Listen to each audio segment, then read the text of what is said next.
Amén. Déjame ver si puedo. Ok, déjame ver si puedo compartir la pantalla. No veo mi PowerPoint here. Déjame abrirlo. Mm. ¿Lo encontraste? Sí, es que ajá. ¿Lo ven, no? Sí, Sí, ahora lo veo. Tú es que se te está olvidando el español. Dijiste, lo ves now. Dije, no ven nada ya. No. Ok. No, como les prometí la semana pasada, íbamos a empezar a tratar de entre hoy y el próximo lunes, que ya son las dos últimas clases que me quedan. Voy a tratar de darles un ejemplo en las escrituras de cómo hablarle a la gente, de cómo hablarle a los que todavía no han venido a Jesús, del corazón de Dios.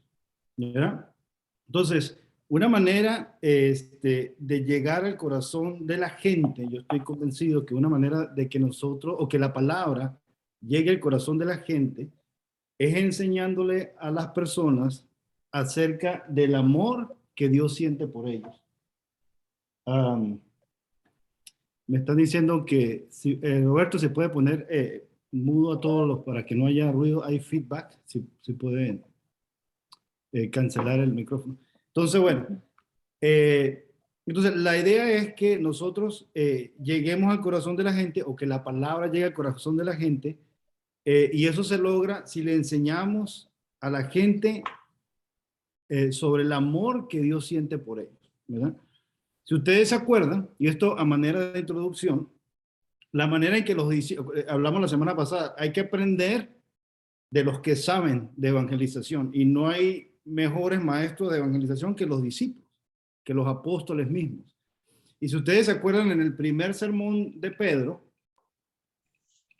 en Hechos capítulo 2, casi todos ya conocen este pasaje, este es el día de Pentecostés y Pedro predica, y cuando Pedro termina, en Hechos 2, 37 y 38, déjame cerrar acá porque estoy tapando, ¿verdad?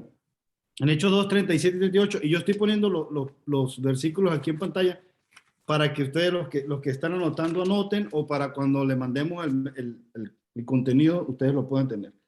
Pero cuando Pedro termina su sermón en Hechos 2, 37 y 38, él dice la palabra que cuando ellos escucharon el mensaje, ¿verdad?, de Pedro, ¿qué dice? Al oír esto, se compungieron de corazón, ¿verdad? Y la palabra compungir, y es bueno también ustedes, especialmente si están utilizando la versión, la Reina Valera, que es la que casi todo el mundo utiliza, tenemos que familiarizarnos con lo que las palabras significan. Yo a veces, yo prefiero o tiendo a utilizar más la Biblia de las Américas. La versión internacional no me gusta tanto, pero la Biblia de las Américas, hay una nueva versión, se llama Nueva Versión Biblia de las Américas, que tal vez utiliza un lenguaje un poquito más sencillo, sin parafrasear, pero el compungirse de corazón quiere decir sentir una pena muy profunda. La Biblia de las Américas dice, se sintieron profundamente conmovidos. Entonces, esa es la idea. La idea es que la palabra llegue al corazón de la gente, que haya un sentir profundo en la persona, que la persona pueda ser conmovida, que la persona pueda ser movida, que la persona pueda ser tocada, por decirlo así, con la palabra. Si ustedes también se acuerdan, por ejemplo, Felipe, que Felipe la Biblia lo presenta como uno de los evangelistas. El hombre tenía el don de evangelismo. Si ustedes se acuerdan que también les di ese ejemplo antes, en Hechos capítulo 8, que también está anotado aquí, cuando él habla con el eunuco y él le predica al eunuco, en Hechos 8, 36 y 37, el eunuco le pregunta, ustedes se acuerdan, mira, ¿qué me impide? Aquí hay agua, ¿verdad? ¿Qué me impide que yo sea bautizado? ¿Verdad? Y entonces, ¿qué le dijo Felipe? ¿Quién se acuerda? ¿Qué dijo Felipe? ¿Qué le contestó Felipe cuando le preguntaron, aquí hay agua, ¿qué impide que yo sea bautizado? ¿Cuál fue la respuesta de Felipe? Si crees de todo corazón que Si Jesucristo es el Hijo de crees, Dios, bien puede. amén, si crees de todo corazón. Y entonces la respuesta de él fue, yo sí creo de todo corazón que Jesucristo es el Hijo de Dios.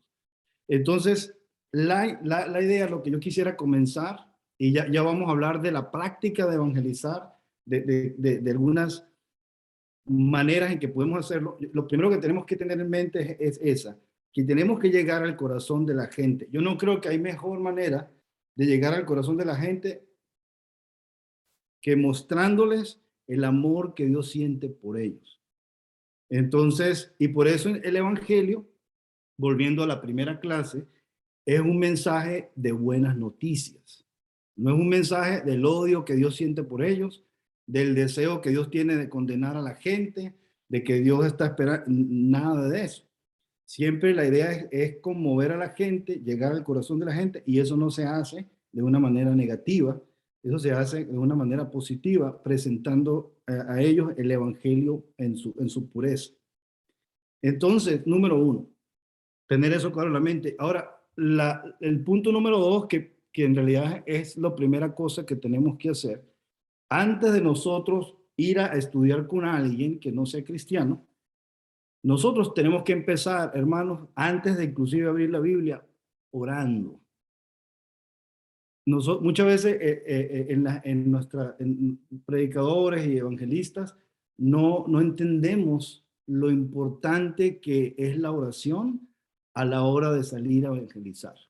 Es tan importante como el tiempo que tú utilizas para prepararte, el tiempo que nosotros pasamos orando por las personas con las que nosotros vamos a estudiar. Entonces, siempre comienza en yo pedirle a Dios que me ayude y que Dios sea el que toque el corazón también, porque nosotros en realidad no somos los que vamos a tocar el corazón de la gente, es Dios por medio de su palabra.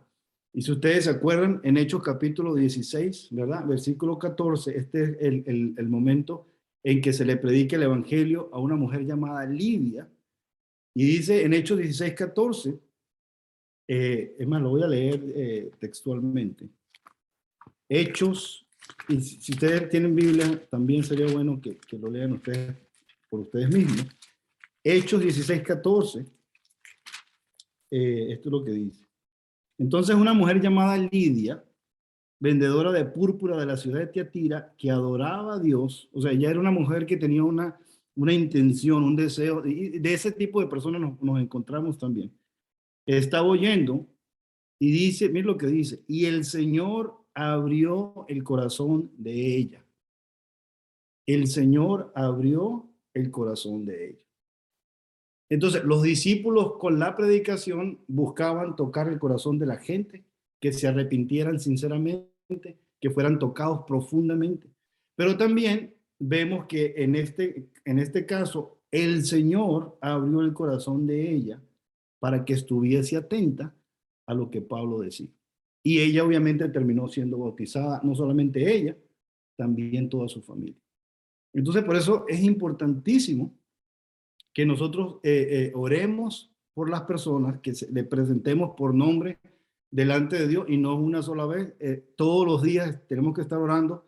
Si estamos estudiando cada 8 días, esos 7 días antes de ir para allá, nosotros tenemos que estar en oración por esta persona, porque acuérdense que esto es una batalla espiritual. Nosotros estamos quitándole gente, almas al diablo, y él se va a oponer, y tenemos muchas enseñanzas en la Biblia de cómo el diablo ataca y quita la semilla del corazón de la gente. El diablo no está tranquilo, y tenemos entonces que orar nosotros, pero también, hermanos, según lo que dice Efesios capítulo 6, versos 18 y 19, Pablo también nos enseña ya que no solamente nosotros, sino deberíamos también tener hermanos que oren por las personas con las que nosotros estamos estudiando, que nosotros también oremos por las personas que otros hermanos están estudiando. Entonces, Efesios, por ejemplo, para darles un ejemplo, Efesios 6 dice, en el verso 18, Y acuérdense que Pablo aquí en Efesios 6 está hablando de que nosotros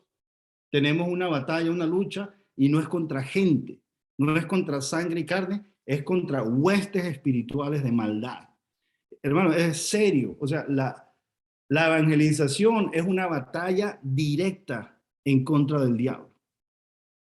Entonces no nos tomemos este trabajo como que yo voy a ganar gente por mi propia capacidad, por mi propia inteligencia, sino que tenemos que entender que esto no lo podemos hacer solo. Este trabajo necesitamos la ayuda inclusive de la iglesia.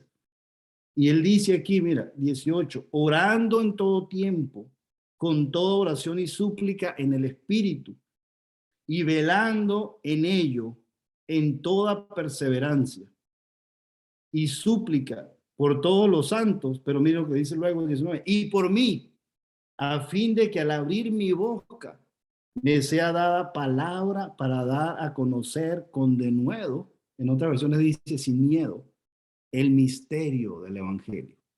Y dése cuenta que lo que Pablo pide, oren por mí para que lo que yo presente, lo que yo le presente a la gente sea el puro evangelio, el misterio del evangelio, la pureza, la belleza del evangelio. Entonces, un resumen de esta introducción, necesitamos llegar al corazón de la gente. Eso no es algo que nosotros vamos a lograr por nosotros mismos, eso es algo que se hace utilizando la palabra y mostrándole con la palabra el amor que Dios siente por la gente. Vemos que los discípulos trataban siempre de llegar al corazón de la gente también. Vemos también ejemplos en las Escrituras que Dios abría el corazón de la gente, y como Dios es el que toca, y como Dios es el que abre el corazón de la gente, y como Dios conoce los suyos, nosotros tenemos que pedir, nosotros mismos los que evangelizamos, por las personas por las que estamos estudiando, y nosotros tenemos que pedirle a la iglesia. Por favor, hermanos, oren por estas personas, porque es una lucha espiritual. Si ustedes se acuerdan, inclusive los discípulos en una oportunidad no pudieron sacar demonios. Y Jesús le dijo, mira, hay ciertos demonios que no salen sino con oración y con ayuno. Hay gente que necesita que oremos por ellos hasta que ayunemos por ellos, porque el diablo los tiene atrapados. Y nosotros estamos sacando a la gente de esta situación en la que se encuentran, y tenemos que tener misericordia de ellos. ¿Okay? Entonces esto es muy importante. Ahora, aquí nosotros, sobre todo los hermanos que se están conectando, que se reúnen aquí conmigo, en esta parte, ellos están un poquito más familiarizados con lo que vamos a hablar ahorita, porque yo estaba enseñando en las últimas semanas. A mí me gusta enseñar por series, por temas, y yo estaba enseñando sobre las parábolas de Jesús. Y una de las parábolas que estudiamos hace 3 semanas fue la parábola del hijo pródigo. ¿Okay? Entonces, lo que vamos a hacer ahorita, le voy a pedir a todos, si tienen Biblia, por favor que vayan a Lucas capítulo 15. Es importante, a propósito, yo no puse los pasajes en la pantalla, porque necesito que ustedes vean por ustedes mismos, ¿verdad? Es bueno que ustedes se familiaricen, ¿verdad? Con esta historia.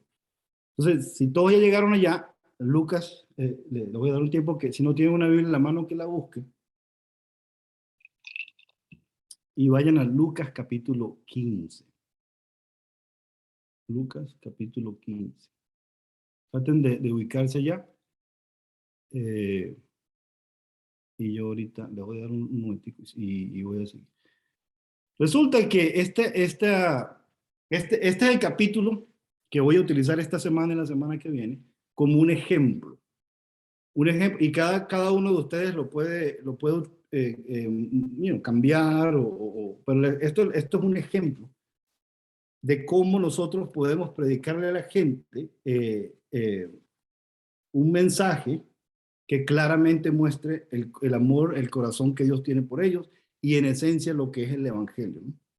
Y entonces otra vez, por eso es que empezamos en la primera clase, tenemos que tener claro en nuestra mente lo que es el evangelio. El evangelio el mensaje del evangelio se centra en el sacrificio de Jesús, en la muerte en la sepultura y en la resurrección de Cristo, en ese sacrificio y lo que ese sacrificio significa para la gente, cómo ese sacrificio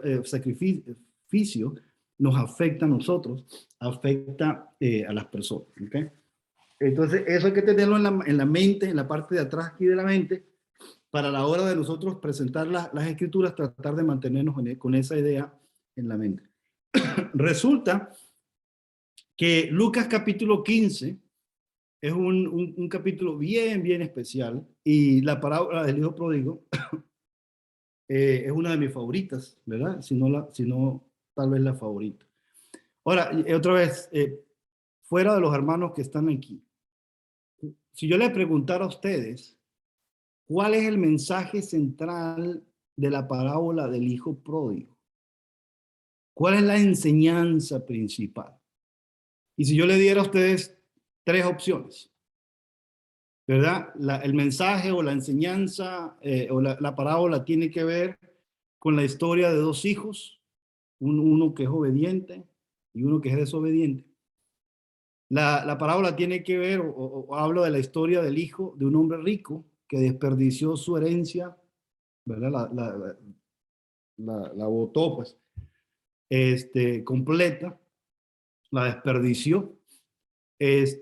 O la historia tiene que ver, nos enseña del amor incondicional de un padre, o tal vez no es ninguna de las anteriores. O sea, si tuviéramos, obviamente, todo de estas tres cosas, A, B y C, vemos que la historia toca todos estos tres puntos, pero si tenemos que escoger, si leemos la historia, más que tener que escoger, si tenemos que entender cuál es el mensaje principal de esta parábola, porque otra vez, si nosotros no entendemos eso, se nos va a hacer un poco difícil muchas veces enseñarla. ¿Cuál es el mensaje central? Yo quisiera que algunas 3, 4 personas me dijeran. La historia del amor incondicional de un padre, la sé. El amor incondicional de un padre. ¿Alguien más? Sí, mi hermano, la sé, el amor incondicional de un padre sería. ¿Alguien más? Hay tres maneras de perderse uno.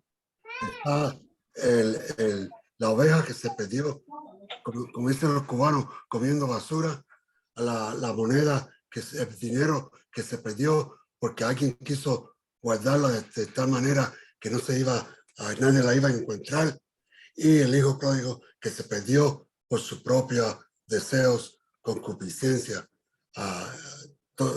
Son tres maneras que se puede perder uno. Nosotros tenemos que ver cómo es que nosotros lo perdimos. Entonces, en el caso, por ejemplo, de la parábola del hijo pródigo, tú podrías ser entonces, ¿cuál sería la historia entonces, o el tema del hijo pródigo? La sé por acá. La sé por acá. Ok. Entonces, una de las cosas que es importante que entendamos es que cuando nosotros miramos a la palabra, la Biblia, nos vamos a encontrar con ciertos subtítulos. Por ejemplo, yo tengo abierta la Reina Valera, y en el capítulo 15, en la parte de arriba, dice la parábola de la oveja perdida. Entonces, ese es un título que la editorial, por decir, ¿verdad? La Reina Valera utiliza para más o menos ubicar a la gente en la historia.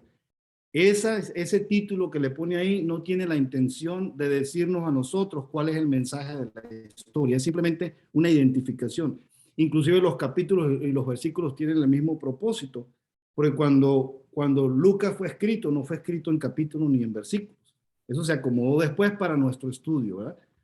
Entonces, nos damos cuenta de que es la parábola de la oveja perdida, la parábola de la moneda perdida, como dice el hermano, y la parábola del hijo pródigo. Esos son los títulos que en la Reina Valera aparecen. Eso no quiere decir necesariamente que ese es el mensaje central de la parábola. Normalmente, como la gente, si yo le digo a ustedes, bueno, ustedes conocen la parábola del hijo pródigo, la gente inmediatamente sabe de qué les estoy hablando, porque ese es el título que todo el mundo le da, en español, en inglés, en cualquier idioma, la parábola del hijo pródigo. Y entonces muchas veces nosotros pensamos que la historia tiene que ver con el hijo perdido, ¿verdad? Que la historia se centra en el hijo perdido. Ahora, vamos a número 1. Número 2, obviamente, cuando nosotros miramos la parábola, hay, como dijo el hermano Henry correctamente, hay 3 historias de una oveja que se pierde, de una moneda que se pierde y de un hijo que se pierde. La otra cosa que nos damos cuenta, nosotros tenemos la tendencia a pensar en estas historias de manera negativa, no de manera positiva. ¿Cierto o falso? ¿Por qué digo de manera negativa? Porque, como lo expresó el hermano Henry ahorita, una oveja que se perdió, una moneda que se perdió y un hijo que se perdió. Pero cuando leemos la historia, eso es la mitad de la historia. Una moneda, una oveja que se perdió y fue encontrada. Entonces, no es solamente la historia de una oveja que se perdió, porque no estamos diciendo en realidad, y por eso dése cuenta, el título, La oveja perdida, es un título que confunde, porque en realidad la historia no es solamente, no habla de una oveja perdida, porque entonces da a entender como que bueno, nunca se encontró. No, no. La oveja perdida y encontrada. ¿Sí o no? También hay una historia de una parábola de la moneda perdida. Pero ¿qué pasó con la moneda? Quedó perdida. La moneda se encontró. ¿Sí o no? Y tenemos la parábola del hijo pródigo, que es un hijo que también se perdió, por decirlo así, espiritualmente hablando. ¿Y el hijo quedó perdido? ¿O será que fue encontrado? Fue encontrado, ¿verdad? O sea, entonces, aparte de que las 3 cosas se perdieron, el animal, el objeto y la persona se perdieron, además de que las 3 cosas, los 3 objetos o las tres cosas fueron encontradas, ¿cuál es la otra cosa en común? ¿Cuál es la tercera cosa que aparece en común? Que las 3 la tienen. Que había alguien que los buscaba con desesperación o con muchas ganas, con mucha fuerza. Que había alguien que las estaba buscando, ¿ok? ¿Y qué otra? Muy bien, muy bien. ¿Y qué otra cosa más? Todas las 3 historias terminan de la misma manera. Con fiesta, con alegría. ¿Ah? Cuando la encontraron, se hizo fiesta y estaba alegre. Ok, entonces, sí es cierto que la oveja se perdió, es cierto que la oveja fue encontrada, pero también es cierto, ¿verdad? Una de las cosas que vemos ahí es que hubo alegría. Hubo alegría, ¿dónde? En el cielo. ¿Sí o no? Sí.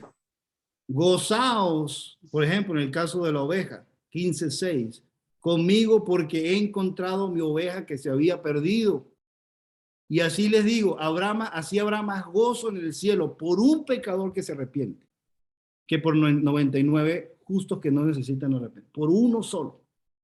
Entonces hay alegría. Por eso le digo, nosotros tenemos la tendencia a predicar el evangelio de manera negativa, de manera condenatoria.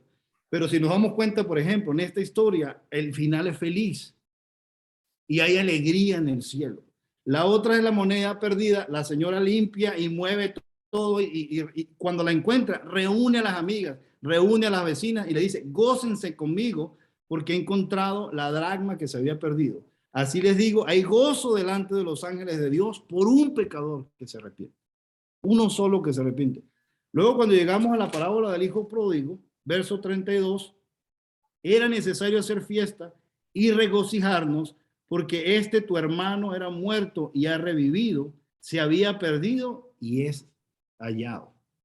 En las 3 historias, hermanos, hay fiesta. En las 3 historias hay alegría.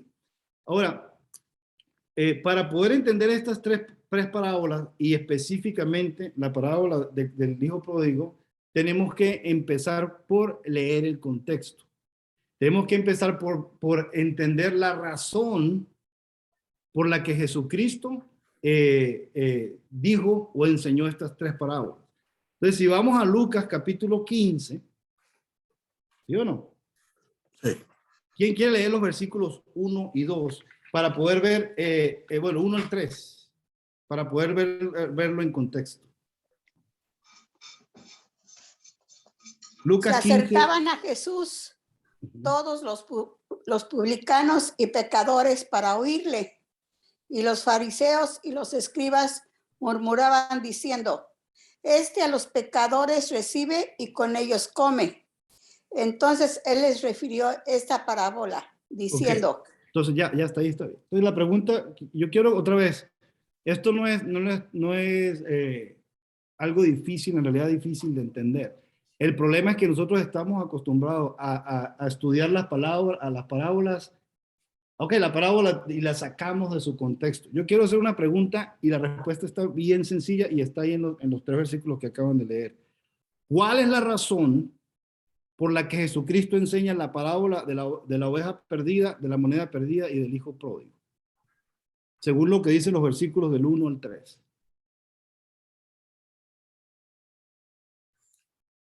Del gozo que va a haber cuando se encuentra, como dijo la hermana. No, pero quédense ahí, lean nada más, lean lo que está, los 3 versículos. Y yo quiero que ustedes me digan por qué Jesucristo les cuenta la historia de la oveja perdida. Para empezar, ¿por qué le cuenta la historia de la parábola del hijo pródigo? ¿Cuál es la razón que lleva a Jesús a hablar de la oveja perdida? Porque estaban murmurando contra él y le decían, este a los pecadores recibe y con ellos come. Entonces él les explica por qué. Él les explica por qué qué. ¿Por qué va a los pecadores? ¿Por qué los busca a ellos? Muy bien. O sea, y por eso le digo, mira, esto le va a cambiar a ustedes completamente la manera de ver estas historias. ¿Ok?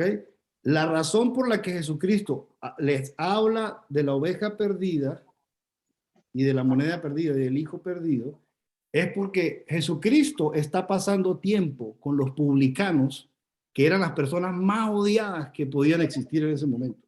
Yo creo que a los publicanos los odiaba más que a las prostitutas y a los pecadores. Entonces, Jesús estaba pasando, o sea, Mateo, por ejemplo. Ustedes se acuerdan que Mateo era un publicano, ¿verdad? Un recolector de impuestos. Y esto era gente que prácticamente vendieron el alma al enemigo. ¿Sí o no? Cobraban impuestos por Roma y ellos se quedaban con una parte de la plata, inclusive. Entonces era gente odiada, hermano, odiada.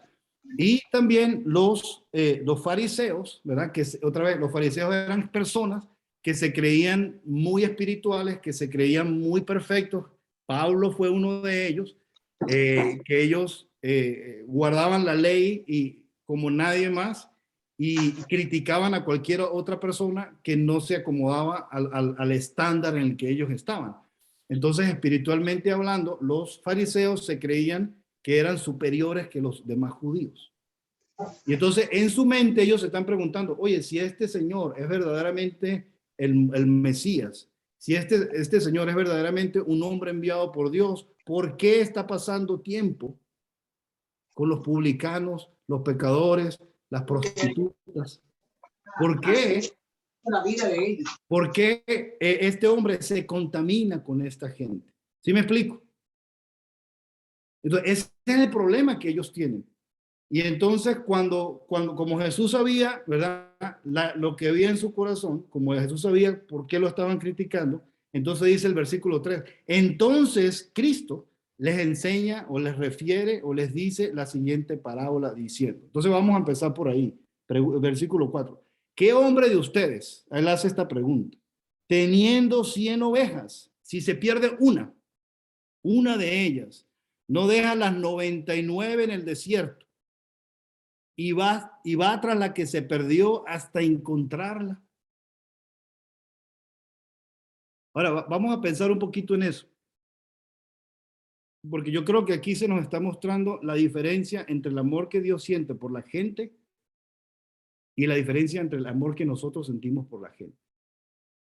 Yo le voy a preguntar a ustedes, ¿quién de ustedes, Damián y Juan y todos los que me están escuchando, quién de ustedes, si se le pierde una oveja, deja las 99 en el desierto, con los peligros que hay en el desierto, con la soledad que hay en el desierto, con los animales que hay en el desierto, deja 99 en el desierto y va tras la que se perdió hasta encontrarla? ¿Quién de ustedes haría eso? Yo no lo haría. ¿Quién dijo eso? Raúl, Raúl, muestra la cara para verlo. aquí ya la estoy mostrando. Lávate la mano, porque no lo veo, Raúl. Estoy buscando a Raúl. O sea, hermanos, Raúl le pegó al clavo en la cabeza. Hay que ser bien tonto. Hay que ser una persona bien mala en las matemáticas y en los negocios para dejar 99 ovejas botadas para ir a rescatar una sola. ¿Sí o no? Así es. ¿Sí o no? Entonces resulta que dice aquí, este hombre deja 99 en el desierto y va tras la que se le perdió hasta encontrarla. Y cuando la encuentra, la pone sobre sus hombros grososos y al llegar a la casa hace fiesta y reúne a sus amigos. Entonces resulta, normalmente una persona no va a dejar 99 ovejas para ir a buscar a una. Y como Jesús, lo que Jesucristo les está tratando de explicar a ellos, enseñar a ellos es por qué Él está hablando con los perdidos. ¿Por qué Él está hablando con los pecadores? Bueno, Jesucristo para mí, en esta historia, está mostrando el amor, hermanos, el amor tan grande que Dios siente por el perdido. Uno solo. Una sola alma, una sola persona tiene el valor, un valor tan grande para Dios, una sola, que entonces dice, es capaz de dejar las que están sanas, las que están salvas, las que están con Él, para ir a buscar la que se perdió.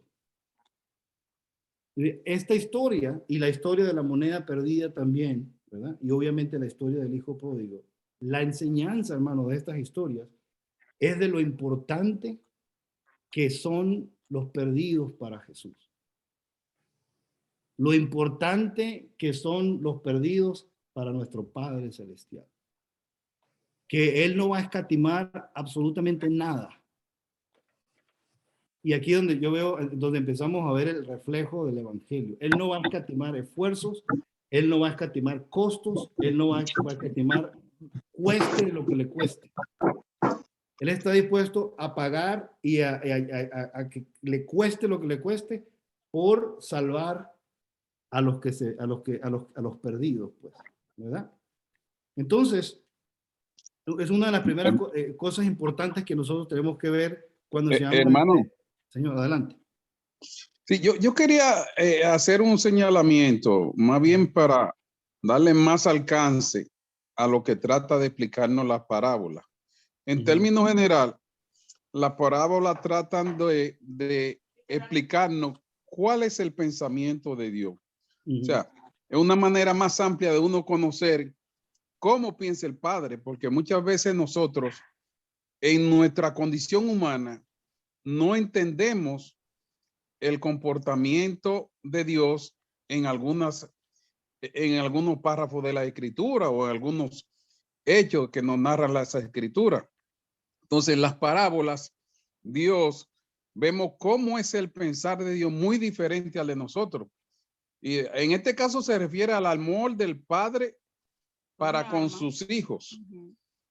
Pero en otro caso, yo me he encontrado con cosas que yo no le encuentro, como dicen en mi país, ni pie ni cabeza. Pero luego viene la aclaración y uno entiende que es una nueva manera de ver las cosas desde un punto de vista espiritual y cristiano.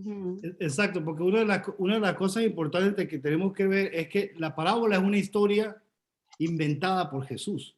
Otra vez, porque nadie va a dejar 99 ovejas para ir a buscar a una.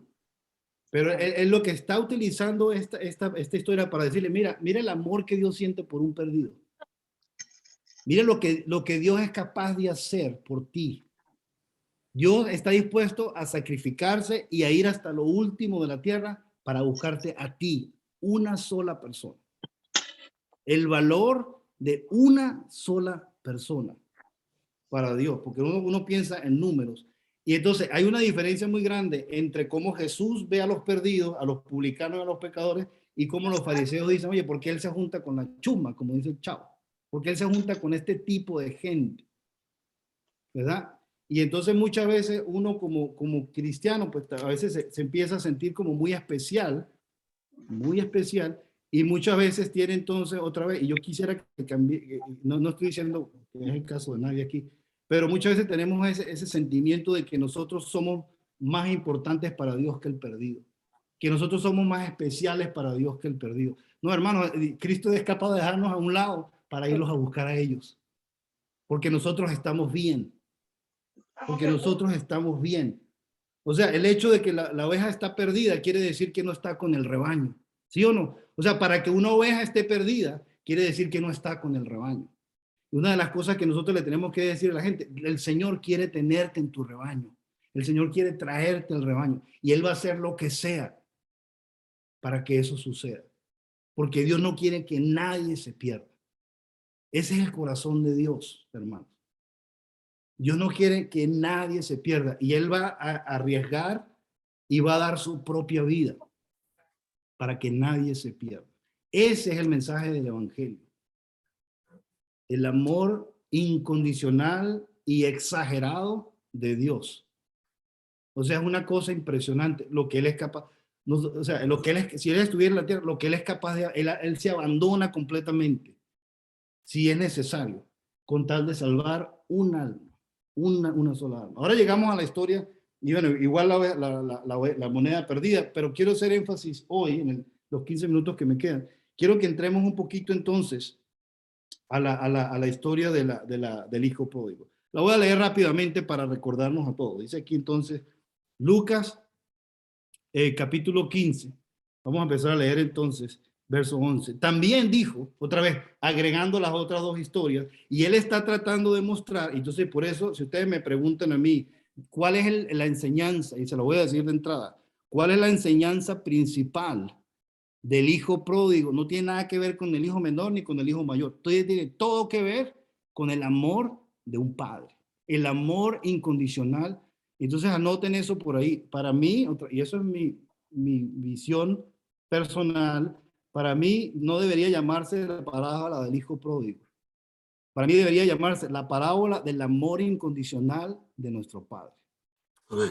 O del amor incondicional de un padre, porque no dice quién es. Obviamente nosotros sabemos que es Dios. Entonces dice, verso 11, también dijo, un hombre tenía 2 hijos. El menor de ellos dijo a su padre. Acuérdense, él está diciendo esto ¿a quién? A los escribas y fariseos. Nunca se les olvide eso. ¿De quién está hablando Jesús? Entonces él le dice a los escribas y fariseos que lo están acusando de él, de que él es un sucio, de que él es un inmundo, de que qué tipo de hombre es este que se junta con estas personas, por qué él los recibe en su casa, por qué él come con ellos, por qué él habla con ellos. O sea, ellos lo están criticando a él porque él está mostrando amor y misericordia a los perdidos. Entonces Jesucristo le está contestando, bueno, ¿tú sabes por qué yo hago eso? Porque mi Padre los ama a ellos perdidamente, incondicionalmente. Entonces dice aquí, también dijo, un hombre tenía 2 hijos. El menor de ellos dijo a su padre, padre, dame la parte de los bienes que me corresponde. Y entonces, ¿qué hace el padre? Les repartió los bienes. Recuerden que está hablando también en plural. Les repartió los bienes. No dice que le repartió, pero les repartió los bienes. Recuerden que está diciendo, tenía 2 hijos, el menor de ellos le pidió la herencia y el padre le repartió la herencia a los 2. 13.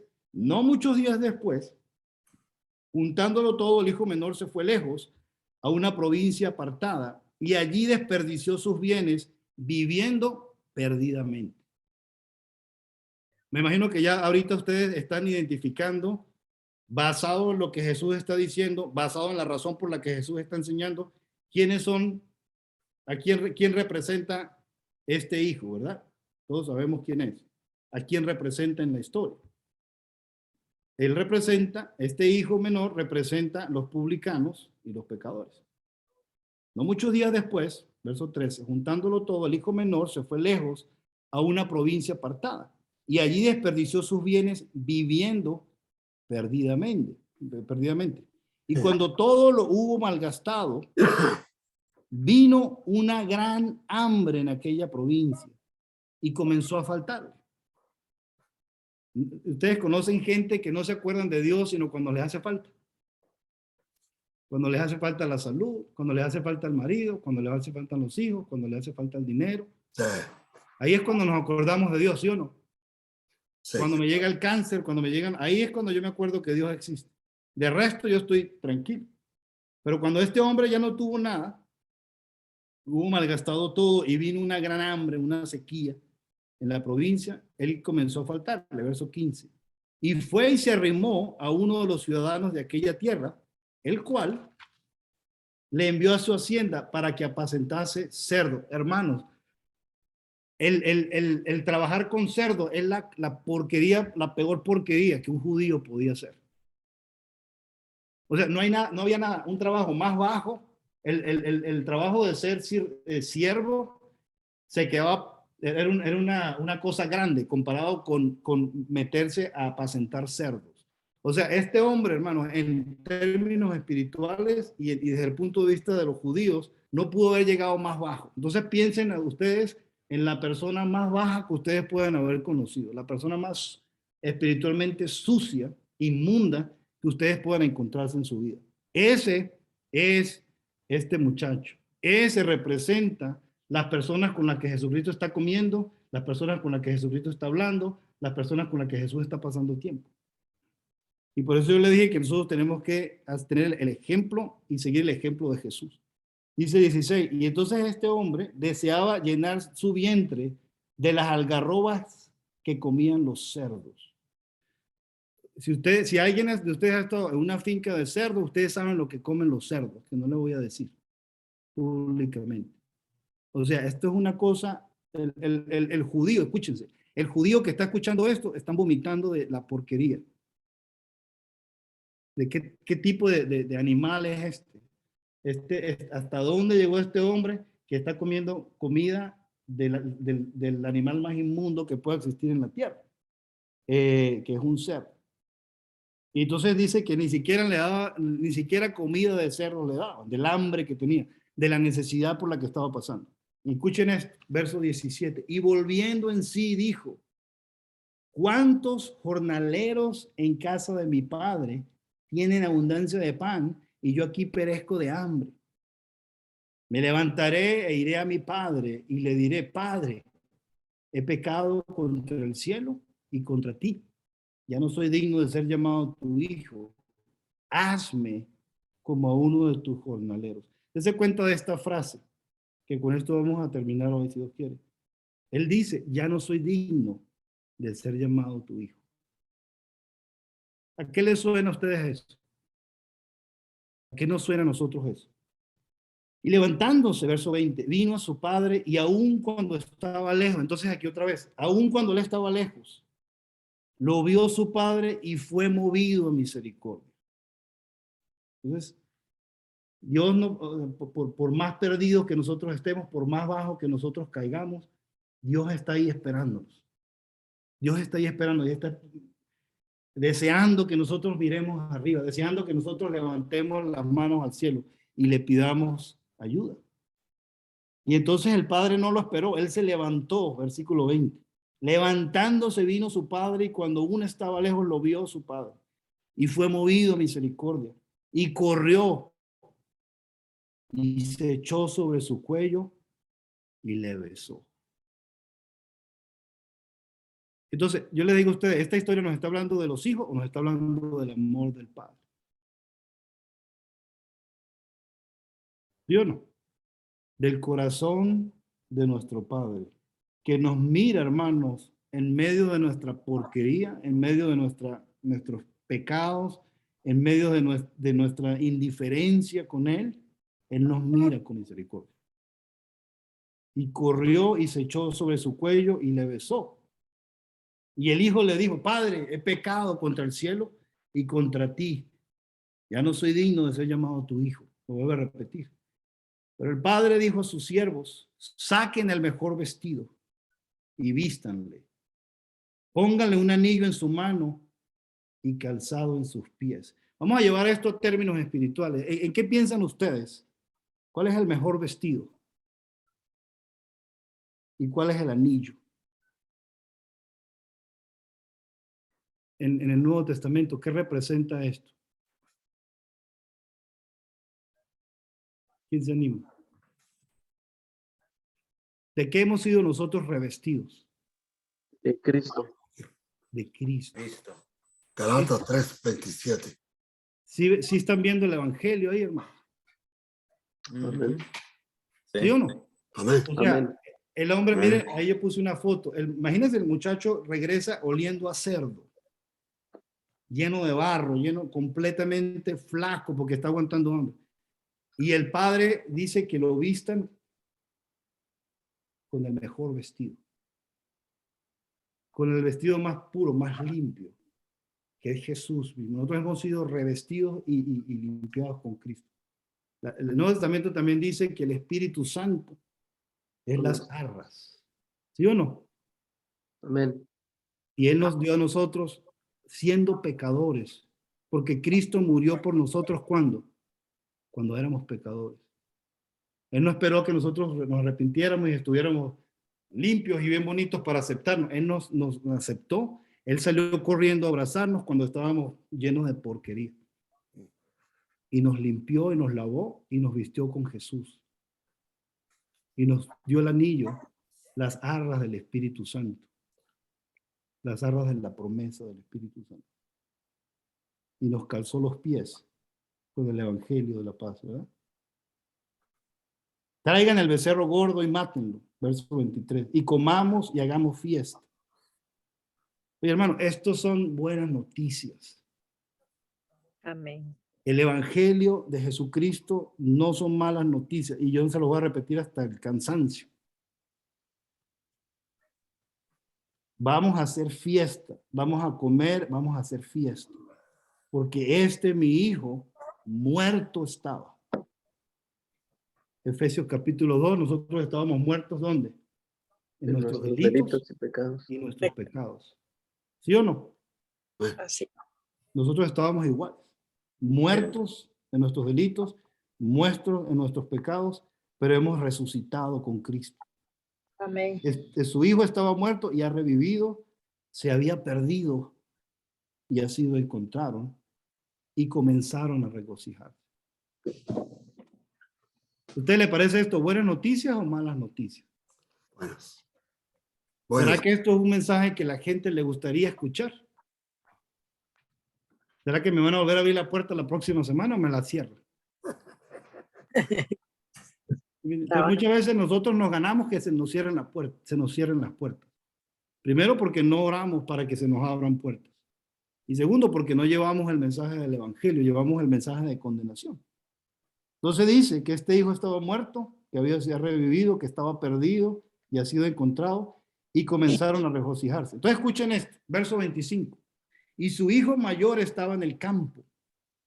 Y cuando vino y llegó cerca de la casa, oyó la música y la danza. Llamando a uno de los criados, le preguntó qué era aquello. Él le dijo, tu hermano ha venido y tu padre ha hecho matar el becerro gordo. Hago énfasis en el gordo, ¿verdad? ¿Por qué hizo fiesta? ¿Por qué mandó a matar el becerro? Porque el papá es un sinvergüenza, porque el papá no tiene vergüenza. ¿Por qué? Porque es un consentidor. ¿Cuál es la razón que da? ¿Qué dice ahí? Nada más lean lo que dice, no hay que inventar. 27, ¿qué dice? ¿Por qué? Tu hermano ha venido y tu padre ha matado el becerro Gordo. gordo. ¿Por qué? Por haberle recibido salvo. Por haberle recibido bueno y sano. Porque el hijo no se murió, no se desapareció, no se perdió completamente. Porque el hijo, en medio de la porquería donde estaba, en medio del pecado donde estaba, el hijo recapacitó y vino al Padre. Y por eso Pablo dice, mira, el día de la salvación es hoy. Porque nosotros no sabemos mañana qué va a pasar, ¿cierto? Y la razón es lo más importante. Entonces, ¿qué quiero yo que entendamos con esto?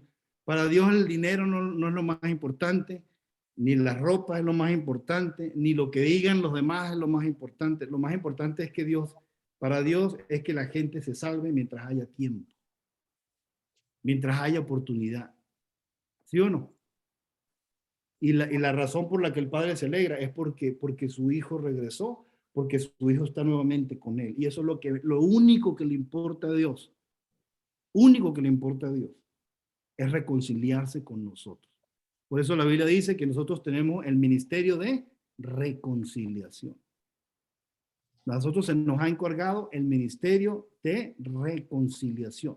¿Y en qué consiste? En que Dios estaba reconciliando al mundo consigo mismo por medio de Jesucristo.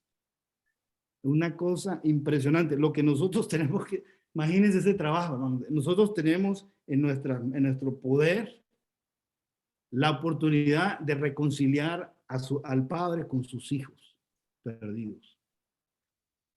Y eso es lo que le importa a Dios a la final. Más que lo que tú hayas hecho, más lo que tú hayas dejado de hacer, que cómo has desperdiciado tu vida, de cómo desperdiciaste tu juventud. A Dios lo que le interesa es que tú regreses y te reconcilies con Él. Y por eso es que Él alarma la fiesta. Entonces, ¿qué pasó con el muchacho? ¿Se enojó, sí o no? Entonces se enojó y no quería entrar. Salió por tanto su padre y le rogaba que entrase. Y yo quiero hacer una pregunta rapidito. ¿Ustedes piensan que Dios tiene, o que, bueno, en este caso en la historia, el padre tiene preferencia por alguno de los hijos? No, ¿Cómo nos damos cuenta de eso? No, para nada. ¿Cómo nos damos cuenta que él no tiene preferencia por los hijos? Según el versículo 28. Porque uno le está celebrando que llegó y el otro le está rogando que entre a compartir con el hermano. Exacto, o sea, el papá pudo decirme, llegó mi hijo perdido, el sinvergüenza llegó, y armamos la fiesta y saquen la comida y la champaña y todo, y se olvida del otro hijo. Pero él se da cuenta que su hijo no está celebrando con ellos. Él se da cuenta que su hijo no siente el amor por su hermano que él debería sentir. El hermano debería estar alegre, ¿sí o no? De que consiguieron a su hermano que estaba perdido. El hermano debería estar alegre de que su hermano fue encontrado vivo, no muerto. Pero él no tenía, el hermano mayor no sentía el mismo amor por el hermano que sentía su papá. Pero su papá sí siente el amor por los dos y se cuenta que así como el padre salió a buscar al hijo perdido, el padre también salió a buscar al hijo que estaba en la casa, que no amaba a su hermano. ¿Sí o no? Sí. Y por eso Dios ama a los fariseos también. Y por eso Dios amó a Pablo también. Porque yo quiero que ustedes entiendan que el hermano mayor representa a los escribas y los fariseos, que en lugar de amar a sus hermanos los odia, que en lugar de alegrarse que su papá está dándole la bienvenida a los que estaban perdidos, le dice, ¿por qué Jesús le habla a esta porquería de gente? O sea, sí se están dando cuenta que el hermano mayor representa a los escribas y los fariseos. Por eso le digo, si nosotros sacamos la historia fuera del contexto, perdemos el significado central. Entonces, el hermano menor representa los publicanos y los pecadores. El hermano mayor representa los fariseos y los publicanos que no les importaba sus hermanos perdidos. Porque esos judíos que estaban perdidos, esos publicanos como Mateo, eran hermanos de ellos también. Y en lugar de sentir odio por ellos, en lugar de sentir rencor y sentir asco, ellos deberían sentir por sus hermanos el amor que siente su padre por sus hijos. Y por eso muchas veces les digo, nosotros no tenemos el corazón de Jesús. Nosotros no tenemos el corazón del Padre. Y muchas veces nosotros como cristianos nos volvemos como los fariseos. Queremos estar entre nosotros y nosotros somos los que estamos aquí en la casa de nuestro Padre y nosotros somos los que tenemos relación con Padre. Los demás que se los lleve el demonio. Los demás a mí no me interesa. Ese no es el corazón de Jesús. Porque Jesucristo dijo, porque yo no vine a buscar a justos, sino a ¿quién? A pecadores, ¿para qué? Para que vengan al arrepentimiento. Ese es el corazón de Jesús. Ese es el estilo de Jesús. Esa es la mente de Jesús. Entonces él no quería entrar. Y entonces su padre sale y le ruega, hermano, le ruega que entre. Mas él respondiendo dijo al padre, he aquí tantos años te sirvo no habiéndote desobedecido jamás. Mire, es el perfecto fariseo. Tremenda mentira. Hay alguien que pueda decir, yo nunca te he desobedecido jamás. O sea, no hay más fariseísmo que ese. Y muchas veces nosotros nos las tiramos de que nosotros las hacemos todas bien, de que nosotros guardamos toda la palabra bien, y nosotros sí, y los demás no. Eso es una actitud farisea, ¿verdad? He aquí, tantos años te sirvo. No, hermano, yo soy cristiano desde los 80, ¿verdad? Y entonces yo, no, y al Padre, yo de la iglesia yo nunca me he ido. Y todo lo que el Señor dice yo lo cumplo. Y somos iguales muchas veces. Tantos años te sirvo, no habiéndote desobedecido jamás, y nunca me has dado ni un cabrito, dice. Ahora yo les digo, al principio de la historia, ¿será que los dos recibieron la herencia o no? Pero él dice que a él di un cabrito, le dieron para gozarme con mis amigos. Ahora escuchen esto. Pero cuando vino tu hijo, o sea, ya él no le dice cuando llegó mi hermano, no, el hijo tuyo ese. O sea, él se despega completamente de su hermano. Él no siente conexión con su hermano. Pero cuando vino tu hijo, que ha consumido tus bienes con prostitutas, has hecho matar para él el becerro gordo. Ahora yo les voy a preguntar a ustedes, y vamos a ser sinceros, así como el hermano me fue sincero antes, vamos a ser sinceros. Vamos a suponer que ustedes tienen un sobrino que es cristiano, que crece en la iglesia, y el hombre, ¿verdad?, aprendió junto con sus hijos, y de repente un día el tipo decide que no tiene más fe y se tira al mundo. Se tira al mundo. Y está bebiendo y deja mujeres embarazadas. Y el hombre vive como que si nunca hubiese escuchado la palabra de Dios. Un desastre. Y ustedes han visto a su hermano sufriendo por su hijo. Y ustedes han visto cómo su hermano ha sido entristecido por el comportamiento de su hijo.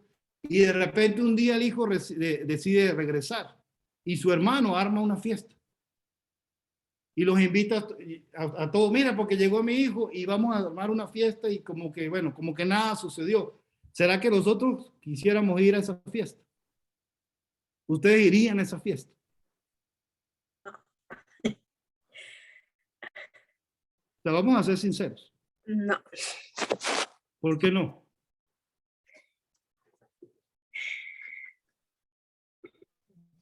¿Quién dijo que no? Aló. ¿Cómo estás? Bien. Aquí estamos. Vamos a estar bien preocupados de qué es lo que dice la gente. O sea, ¿qué vamos a decir nosotros? Oye, ¿qué clase de papá es este? ¿Qué Y el hijo va y vive como un mundano y pone el nombre de la familia, y nosotros somos cristianos, y la gente, todos los vecinos saben que el sinvergüenza es ser un cristiano, y hizo desastre. ¿Y cómo este hombre llega y arma una fiesta cuando el muchacho regresa? ¿Sí o no? Sí. La pregunta, ¿y por qué? ¿Dónde está la disciplina? O sea, ¿cómo es posible que este papá, o sea, yo les pregunto a ustedes, ¿ustedes creen que el hijo merecía haber sido tratado con mayor severidad? ¿Ustedes creen que cuando el hijo regresó debería haber sido disciplinado? Lo debería haber sentado ahí en el mueble y ponerle las puntos sobre las íes. ¿Sí o no? Claro, ese es el comportamiento normal que todos, aunque no lo reconozcamos, hubiéramos tomado. Exacto. Entonces, la cuestión es que, mire, hermano, hasta el mismo muchacho, o sea, piensen un poquito en las palabras del mismo muchacho. Él dice, él que dijo cuando él estaba perdido, él dice, me levantaré e iré a mi padre y le diré, Padre, he pecado contra el cielo y contra ti. O sea, yo sé que lo que he hecho ha ofendido a Dios, porque él era judío. Escuchen esto, yo no soy digno de que me llames tu hijo. Hazme como uno de tus jornaleros. Ustedes saben lo que es un jornalero. Hay una diferencia entre un esclavo y un jornalero. Un esclavo vive en la casa. Él se humilló, él reconoció que estaba en pecado. Exacto, pero escuchen esto, el esclavo, el siervo, vive en la casa, come en la casa, es parte de la familia. El jornalero es una persona que no es parte de la familia, no vive en la hacienda del hombre, vive en otra parte, viene y trabaja, por eso se llama jornalero, porque trabaja de día. Viene en el día, hace el trabajo que va a hacer y se va, porque él no es parte de la familia. O sea, el hombre está diciendo, mire, yo no soy digno de llamarme cristiano. Yo no soy digno que que me dejen entrar en la iglesia porque mi presencia ensucia la alfombra de lo mal que yo me he comportado. Entonces, el hijo no estaba esperando que el papá lo vistiera con la mejor ropa. El hijo no estaba esperando que el papá le diera un anillo. El hijo estaba esperando, oye, por lo menos dame un campito ahí. O sea, el hijo estaba esperando que lo pusieran en penitencia. Y cuando llevamos esto a nuestra cultura latinoamericana, ¿cuánta gente en el catolicismo no se siente indigna de acercarse a Dios? ¿Cuánta gente en el catolicismo no está pensando, ¿qué puedo hacer yo? Porque eso es lo que a nosotros nos metió en la cabeza. ¿Qué puedo hacer yo para que Dios me perdone? ¿A cuántas iglesias tengo que peregrinar? ¿De cuántas escaleras voy a tener que subir yo de rodillas para que Dios me perdone? Y nuestra propia actitud, porque es la actitud del propio hijo, es la actitud del propio hermano, es que lo que nosotros merecemos es que nos castiguen. Lo que nosotros merecemos es que nos pongan en disciplina. Lo que nosotros merecemos es que nos traten como un cristiano de segunda categoría. Mire, muchas veces en las iglesias, hermanos, hay hermanos que cometieron un pecado, se arrepintieron y lo ponemos en disciplina. ¿Sí o no? Lo ponemos en disciplina. Yo no sé de dónde muchas veces sacamos cosas, pero eso no es el corazón del Padre. Resulta que cuando la gente se arrepiente de corazón, Dios los recibe. Entonces yo le pregunto a ustedes, está ahí en la pantalla, ¿merecía el hijo menor ser tratado de esa manera? Díganme ustedes la verdad. ¿Lo merecía? No, no lo merecía. Nosotros merecemos algo de Dios, hermanos. Hay algo que nosotros le podamos exigir a Dios por nuestra conducta, por nuestra pureza. No sé. Nada.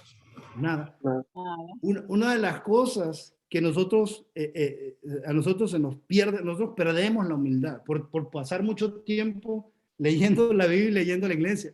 Oye, hermano, nosotros perdemos la humildad, ¿verdad?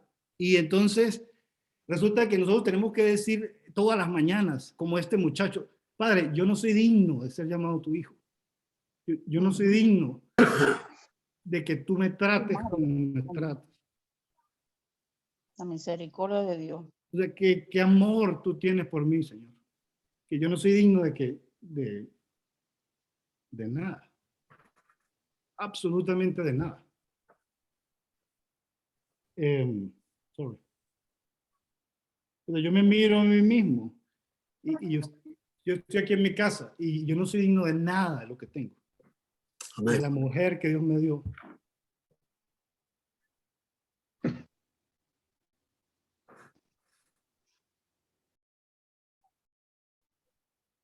Nadie es digno. Y yo creo que una de las cosas que hay que mostrar a la gente es decirle, mira, tú no te tienes que poner en penitencia. Tú no te tienes que dar golpes de pecho, tú no tienes que ir de rodillas en ninguna parte. Tú no te tienes que sentir culpable porque Cristo pagó por eso. Porque Cristo llevó esa culpa. Porque Cristo, la disciplina que nosotros merecíamos, cayó sobre Jesús. El castigo de nuestra paz cayó sobre él y por su llaga, ¿qué? Fuimos nosotros sanados. ¿Sí o no? ¿Sabes que uno de los pasajes que a mí me encanta más del Antiguo Testamento? Ojalá que ustedes lo anoten y lo compartan con la gente. A mí me encanta este pasaje. Salmo 103, versículo 10 dice que Dios no nos ha tratado según nuestros pecados, ni nos ha pagado conforme a nuestras maldades. ¿Sí o no? Entonces, los fariseos, los publicanos querían que Jesucristo fuera duro con ellos, de que Jesucristo los pusiera a una distancia, de que Jesucristo no los aceptara, de que Jesucristo no se sentara a comer con ellos. ¿Sí o no? Pero cuando tú te miras a ti mismo, tú tienes que entender que a Roberto Miranda, a José Peláez, a cualquier persona que tú puedas ver como alguien dedicado al Señor, bueno, Dios no lo ha tratado a él tampoco conforme a sus pecados, ni le ha pagado conforme a las maldades que él o yo mismo he hecho. Ese, hermano, es el mensaje del Evangelio. Ese es el mensaje del Evangelio, que Dios no nos ha tratado ni nos va a tratar conforme a lo que hemos hecho, porque si no, ninguno se pudiera salvar, ni uno solo, porque no hay justo, ni siquiera uno. Y el que diga que no tiene pecado es un mentiroso y la verdad no está en él. Primera de Juan capítulo 1. ¿Sí o no? Un mentiroso y la verdad no está en él. Entonces, el amor y la misericordia de Dios, por eso es que es incondicional, es sobreabundante. ¿Y qué es lo que entonces Dios quiere? Si tú estás hablándole a una persona que creció en el mundo católico y que no se siente digna, porque tenemos que decirle lo que dice el Salmo 51:10, que los sacrificios a Dios son el espíritu contrito y el corazón humillado. El que tenga un espíritu contrito y un corazón humillado, Dios no lo va a despreciar. Amén. Amén. Y por eso entonces la idea, la intención es que la palabra llegue al corazón de la gente. Y la manera que la palabra va a llegar al corazón de la gente es cuando tú le demuestres el amor desesperado que Dios siente por un pecador que se pierde. Por un pecador que se pierde. Entonces, esta historia, por ejemplo, del hijo pródigo, lo que para mí hace es mostrarle a los fariseos, es mostrarle a los publicanos, es mostrarle a los cristianos, es mostrarle a ustedes y es mostrarme a mí el amor tan impresionante que Dios siente, un amor que nosotros no podemos explicar con palabras, porque nosotros no pensamos como Él, porque nosotros no sentimos como Él, como son altos sus pensamientos, más arriba que los de nosotros, que nosotros no lo podemos comprender. Ese es el amor que Dios siente por la gente. Entonces Dios no quiere que ni una sola se pierda. Por eso Él es capaz de dejar a 99 por ir a salvar a una sola. Porque la gente está pensando en los números, la gente está pensando en la plata, la gente está pensando en el sacrificio y Dios se desprende de todas esas cosas, porque lo único que le importa a la gente, a Dios, es que la gente se reconcilie con Él. Eso es lo único que le importa. Él va a gastar y a utilizar todo lo que sea necesario y se va a despojar de su propio hijo para que tú y yo seamos salvos. ¿Sí o no? Yo quisiera terminar esta clase esta noche. Me disculpa que me pasé un poco de tiempo, pero bueno, me emocioné. Pero de las cosas que yo quiero terminar esta clase es que, hermano, hay dos maneras de perderse. Hay dos maneras de perderse. Una, cuando uno se cree demasiado bueno. Y hay gente que te va a decir, no, yo no necesito porque yo no mato a nadie, yo no me meto con nadie, yo no le codicio a la mujer a nadie. Entonces hay gente que por creerse muy buena no se salva. Y hay gente que por creerse muy mala tampoco se salva, porque no aceptan el perdón y la misericordia de Dios. Porque muchas veces es difícil, muchas veces es muy difícil para nosotros entender el amor y la misericordia de Dios cuando Dios no abre mi corazón. O sea, porque la gente trata de entender el amor de Dios racionalmente. Y por eso Pablo dice que el evangelio es locura. Dice, o sea, lo que tú estás hablando es de locos. Porque si tú te das cuenta, el evangelio es locura. Pero para los que se pierden. Para los que se pierden. Entonces, por eso es que yo quiero terminar como empecé. Hermano, hay que orar por la gente con la que estamos estudiando. Para que Dios abra su corazón. También tenemos que orar y pedirle a los hermanos que oren para que el Señor nos dé palabra. Para que entonces nosotros podamos expresar claramente el misterio del evangelio. Sin miedo. Con alegría, siempre con una buena intención. Siempre con una buena actitud. Y no tener la actitud del hermano mayor, del fariseo, que se cree mejor que el otro. Porque a Dios a ninguno de nosotros nos ha pagado conforme a lo que nosotros hemos hecho. ¿Sí o no? A ninguno de nosotros. Y por eso es que todos los días tenemos que darle la gloria a Dios y decirle, Señor, yo no soy digno. El único digno es Jesús. ¿Se acuerdan en Apocalipsis? Juan lloraba, hermano. Él lloraba porque no había uno solo digno de abrir los rollos. Entonces nosotros no somos dignos. Y si vamos a estar un día enfrente del trono de Jesús, es porque Dios nos vistió con Cristo. Que el Señor les bendiga. Amén, igualmente. Gracias. Goyo, ¿algún comentario alguien quiere dar o pregunta antes de terminar? Hermoso mensaje. Gracias, Goyo. Maravilloso, buenísimo mensaje. Sí. Buenísimo. Gracias, hermano Goyo. Bendiciones. Gracias a Dios. Amén.